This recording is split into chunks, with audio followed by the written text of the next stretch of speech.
লক্ষ্মী পুজোর নাড়ুর street shopping এর ব্লগটা কিন্তু একেবারে ভাইরাল চলে গেছে, আর সেই আনন্দে আজকের ব্লগটা আমি বানিয়ে ফেললাম। কলকাতার ফ্ল্যাটে প্রথমবার আমার লক্ষ্মী পুজো, আর সেই ব্লগটাই তোমাদেরকে দেখাবো। সকাল সকাল রান্না করার জন্য আমি রেডি, আর এখন হচ্ছে কিন্তু পায়েস। এরপর আলুর দমের জন্য আলুটা ভেজে নিচ্ছি। আলু ভাজা হয়ে যাওয়ার পরে ওই তেলেই আমি ফুলকপি আর বেগুনও ভেজে নিয়েছি। অন্যান্যবার কৃষ্ণনগরে থাকাকালীন আমি যে আয়োজন করি সেই তুলনায় 30%ও না। এনিওয়েজ, আলুর দম আমার ডান। এরপর আমি ডাইরেক্ট চলে যাচ্ছি খিচুড়ি রান্নাতে। বাসন কোষণের অভাবে আমার রান্নার পদ্ধতিটাও অনেক চেঞ্জ হয়ে গেছে। আগে ফোড়ন দিয়ে তার মধ্যে জল ঢেলে ডাইরেক্ট আমি চাল ডাল দিয়ে দিলাম, আর এই মশলাটা আমি আলুর দমের সময় কষিয়ে রেখেছি। এরপরে দিচ্ছি নারকেল, অ্যান্ড শেষে ঘি আর গরম মশলা দিয়ে খিচুড়িটা নামিয়ে নিচ্ছি, আর তার সাথে করে নিলাম চাটনিও।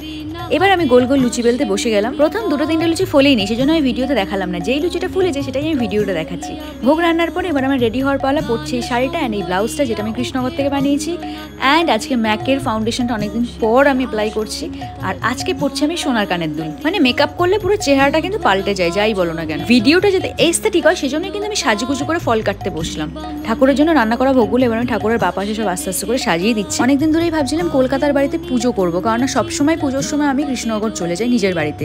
কলকাতায় আমার আলাদা করে কোনো বড় পুজো করাই হয়। এইবার আমার মনের স্বাদটা আমি ভালোভাবে পূরণ করতে পেরেছি। যদিও আমি যেরকম আয়োজন করি সেইভাবে করতে পারিনি, স্টিল আমি যেটুকুনি করেছি মন থেকে করেছি, অ্যান্ড আমার খুব ভালো লেগেছে। এই হলো আমার ছোটোখাটো মোটামুটি ডেকোরেশন। আর আজকে কী কী ছিল তোমাদেরকে দেখিয়ে দিই। লুচি ছিল, খিচুড়ি ছিল, তার সাথে ছিল আলুর দম, সামান্য ফুলকপি দেওয়া চাটনি, এদিকে আছে পায়েস, আর আছে এখানে নাড়ু। ছোটবেলা থেকে মাকেই বাড়িতে নাড়ু বানাতে দেখেছি, আর বিগত কয়েক বছর ধরে মা লক্ষ্মীর জন্য আমি নিজে হাতে নাড়ু মুরকি বানাই। সেটা এবছর করতে পারলাম না দেখে আমার সত্যি খুব খারাপ লেগেছে। 4 বছর হলো আমি লক্ষ্মী পুজোর ব্লগ দিচ্ছি, বাট তার অনেক আগে থেকে আমি লক্ষ্মী পুজোর যোগ নিজে হাতেই করি, সবটাই মায়ের থেকে শেখা।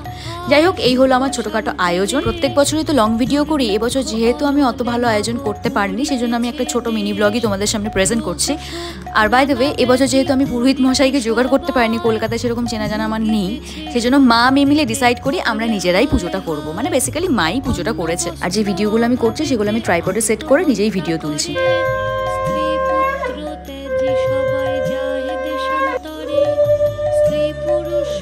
বাই দ্য ওয়ে, শাড়িটা পরে আমাকে কেমন লাগছে বা লক্ষ্মী পুজোর সাজটা কেমন হয়েছে প্লিজ জানিও।